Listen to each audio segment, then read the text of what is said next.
Good morning, everyone.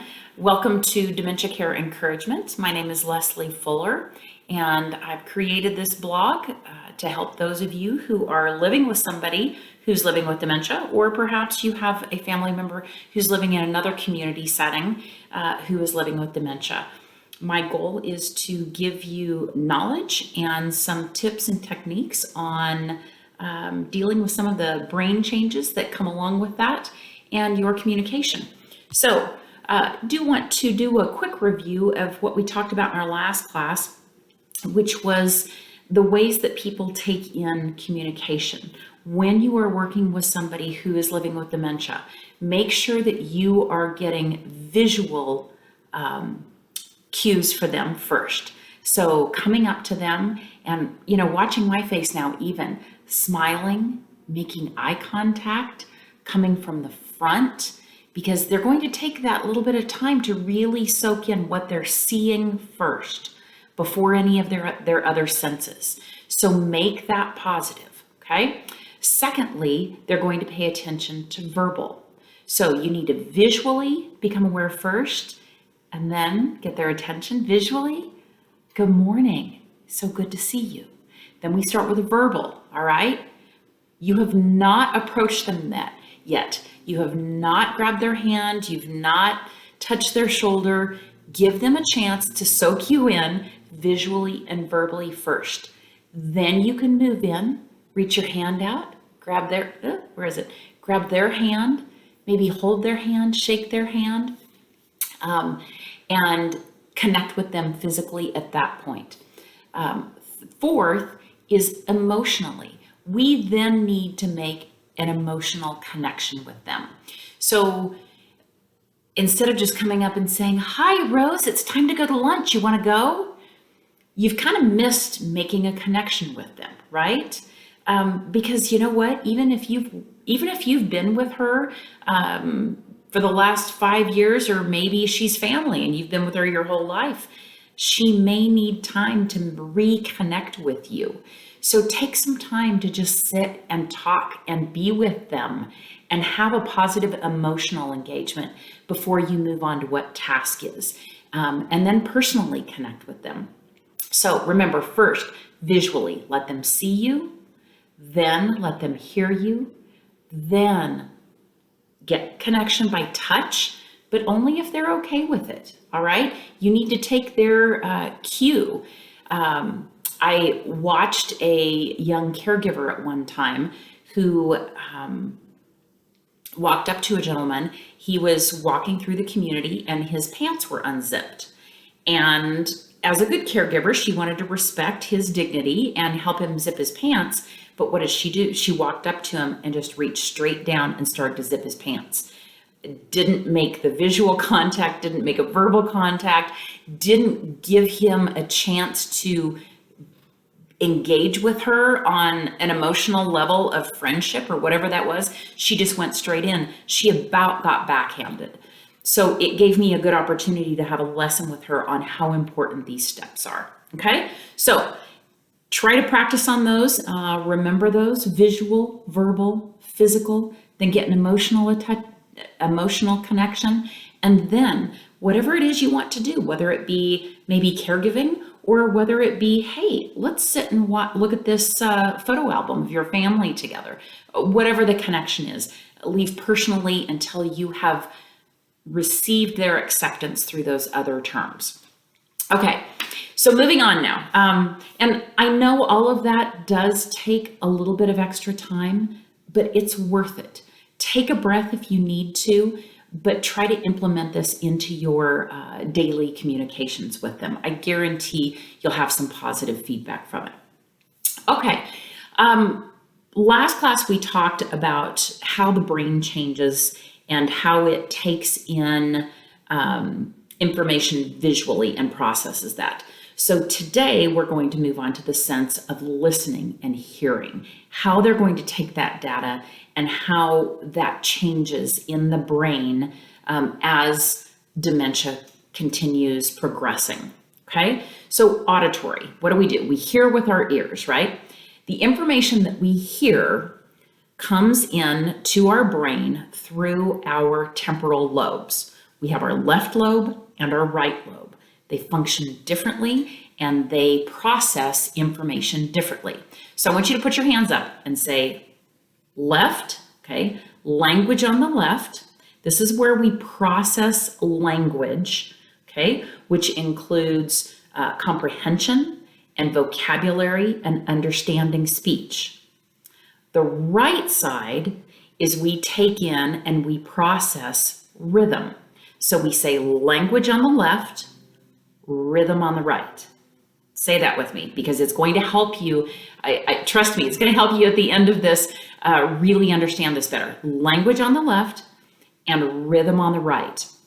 So what the left side does, the left side of our brain is responsible for processing and understanding vocabulary and comprehension, comprehending what they've heard, processing that. What do those words mean that we heard?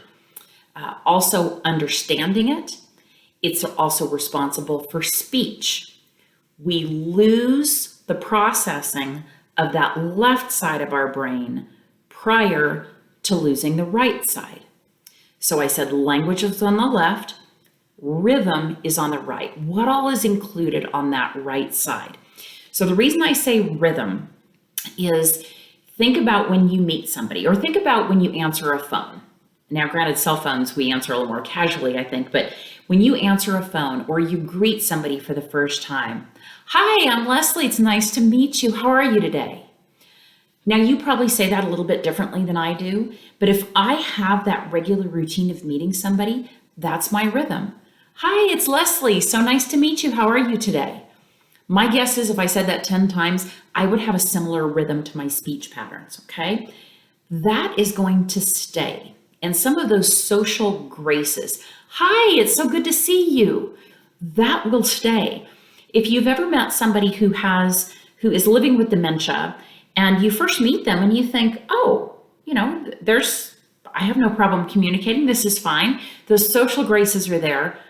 But then when you start trying to have a conversation and that left side of the brain starts trying to come up with the vocabulary and the comprehension and the processing of what they're hearing, and it's not making sense, all of a sudden that conversation tends to go a different direction.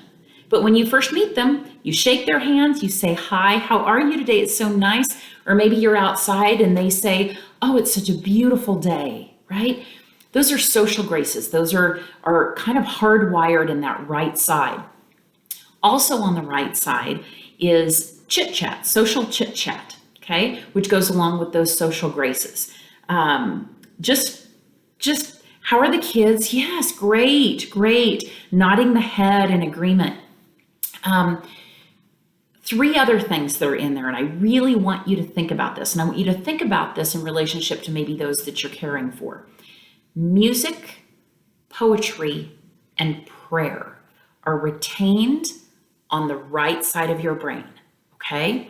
So think about, my guess is you've probably seen movies or studies on music and how effective music can be with someone who has progressing dementia. You can have someone who does no longer have the ability to have any sort of conversation because remember, that's language, that's on the left side. But if you start playing music or church hymns for somebody who's spiritual and grew up with church being an important part of their life, they will start breaking into song, singing all the words. And they are very much in the moment and they are right there spot on. And if you can find ways to bring that music or poetry, if poetry was important to them, oftentimes you can have someone who just like with hymns, can recite poetry that they knew for years because it's retained. And also prayers, saying prayers. A very meaningful moment for me was I had a resident who was really having a tough afternoon, and she was very stressed and just trying to figure out what was going to help her to feel better. And in that moment, I knew that her upbringing in the church was very important to her. And I said, would it help you if we said a prayer right now? And she says, oh, yes. And we did. And we sat and prayed for about 2 or 3 minutes. I said the prayers myself, but I said things that I knew would be meaningful to her. I tried using some coined phrases. I added the Lord's Prayer into it. And when I started the Lord's Prayer, she recited right along with me. So those can be great tools for you to not only help them feel good, but if you think about it, it's a strength for them. If they struggle in the rest of their day, life is difficult with dementia, in being frustrated or not knowing how to do things, not knowing where you are, not following things necessarily. But if you've had all that frustration and then all of a sudden somebody gives you something that you are spot on, and you don't question yourself, you don't question what's going on around you, you feel awesome because that's a strength. It's part of what we call the strengths-based perspective. When you give that to them, you give them such a boost of confidence and assuredness. So it really is a gift. It helps in all sorts of ways. So it's a beautiful thing that you can do. Also, let's see here. So another part of the right side of the brain is what we call forbidden words and sex talk. So curse words, insults, sexual verbiage, those are very potent words. And even someone who maybe never used that vocabulary in their life, that was not a part of their repertoire, but they're not naive. They've heard those words in their days, and they're in there, and they're in a special compartment. That compartment is stored on the right side of their brain. So oftentimes you will hear people using curse words or racial slurs. That can be very difficult. I, as a leader in a community that had a very diverse community of staff, some of our residents would use terminology, and I had to remind the staff, you can't take this personally, because that's just a part of their brain that is there and it exists, and that comes out sometimes. They're not saying it personally, it's just there. So now if you want to feed that, you can, if you have somebody who was really ornery and that kind of curse language and that type of smart aleck stuff was a part of their life. If you want to tap into that, they'll feel right at home. I guess that's kind of the part of that rhythm side of your brain is it's where you feel at home with a lot of these. Forbidden words, as I said, are not necessarily that they feel at home with them, but they do exist there. We'll talk a little bit more on my next call about your frontal lobe and the part that it has to play in this, which also is what allows a lot of those forbidden words to come out. But we'll get to that later. Also on the right side of the brain is spelling and counting. If you have someone that was very mathematically inclined, help them stay in that. Even if it's a matter of asking them to take a ledger and maybe add some numbers up. Maybe give them a calculator, or maybe they do it by hand. Asking them to do some math, see where they are with that. But chances are a lot of that will be retained. And again, if that is a strength they have, they're going to feel good about that. Give them opportunities to help when it comes mathematically. Spelling. One of my favorite stories, 2 stories actually, I heard from different communities who held spelling bees, and they practiced for a month before they had these spelling bees. And both of the communities had an assisted living portion of their community, and they also had a memory care. And they held these spelling bees with the memory care against the assisted living. And in both cases, they shared with me that the memory care residents won. Okay, it's still a skill set that they have, right? With dementia, not all skill sets fade equally. It doesn't work that way. So it's our goal to find those strengths that they still have and really help them continue those. So spelling, maybe somebody who's a little bit further advanced. I had a woman who I sat down with some Scrabble letters, and I pulled them out, and at first she wasn't really connecting with it, but then I just spelled like a simple 3-letter word for her. And I had her read it. She was able to read it, which, by the way, reading is a skill that is lost later on. So I had her read that. And then I asked her, I said, well, which of these vowels could we change? And so she kind of changed I think it was cat, and then we changed it to cot. And then the more she started working with those letters, the better she was getting, and it was starting to really get comfortable for her again. She stayed there, I think she would have stayed there another half hour with me, but we spent about a half an hour working on that. I had her pull out the vowels. Was not something she jumped to immediately, but after she started doing it, then she felt comfortable with it. And this was a lady who was just wandering around, was not able to find something on her own to engage with. But when I introduced her to that, I gave her the platform to be successful. So keep that in mind too, spelling and counting. Automatic movements such as clapping and dancing. Dancing is, I think all of us, if we're honest, we've probably done a little dancing in our kitchen. If we have some good music on, or in our living rooms, dancing has rhythm to it. And rhythm, remember rhythm on the right, part of that rhythm is syncopation and rhythm to music. That's why music is such a great tool to use. I watched a couple of videos on drum therapy, because as they play the music to a familiar song, getting that rhythm going, and they really do stick with it, you can get some interesting syncopation going on, and it's a great connection between the hearing and the physical as well too. So even clapping, clapping along to music and getting them to physically make that connection with it. Let's see. Need to take a breath here for a second. Look at my notes. So think to yourself, how can you use this knowledge about what is retained on the right side? How can you use that to help them be successful? How can you use that knowledge to help you connect with them again? Oftentimes we have people who share, I just don't know how to talk to mom anymore.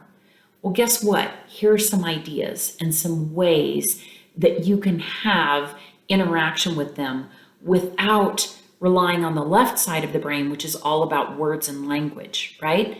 Focus on that right side. General chit chat,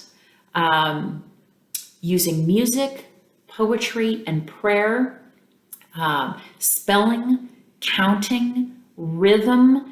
How can you put those together and find things that were important to them in their life in those categories and really highlight those? Let's see.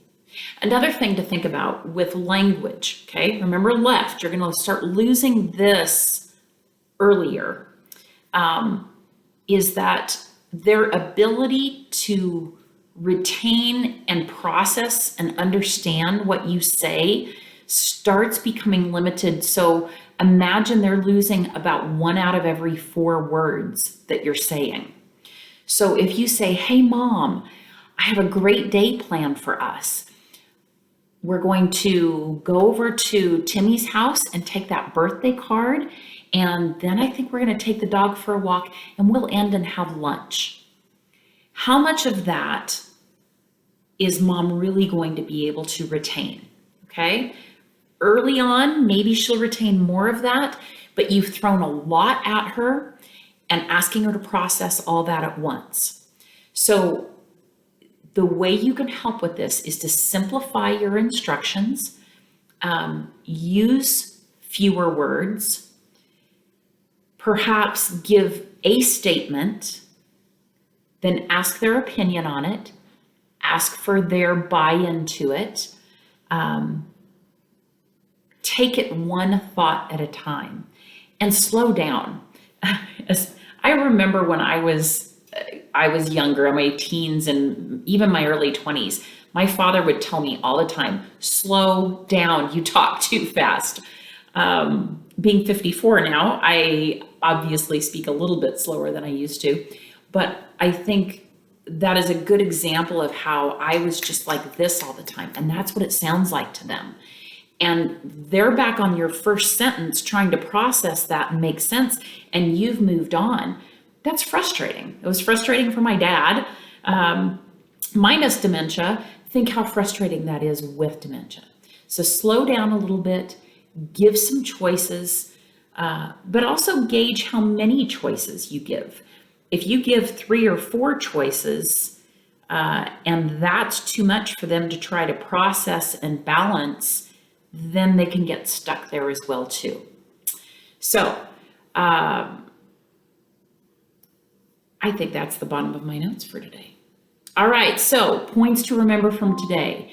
Remember the order in which we take in data around us. First visually, give them the chance to see you, and then verbal. Always visual first, then verbal, then touch. Don't go up and touch them first. All right, make sure you're going to get some of that buy-in first. Then we move on to an emotional connection. Then you can move on to task or dealing with things personally for them. Remember, language is on the left, and we lose that earlier on. Rhythm is on the right. Rhythm, chit chat, music, poetry, prayers. Those forbidden words are still there. Spelling, counting, those are strong. So find ways to embrace those and give them their opportunity to be strong with those. And ask for their opinion. Find those areas over there. Ask for their opinion on music that they'd like to listen to. Ask them, which Bible verse would you like to read today, if that's it. Ask them, would you like to play Scrabble with me?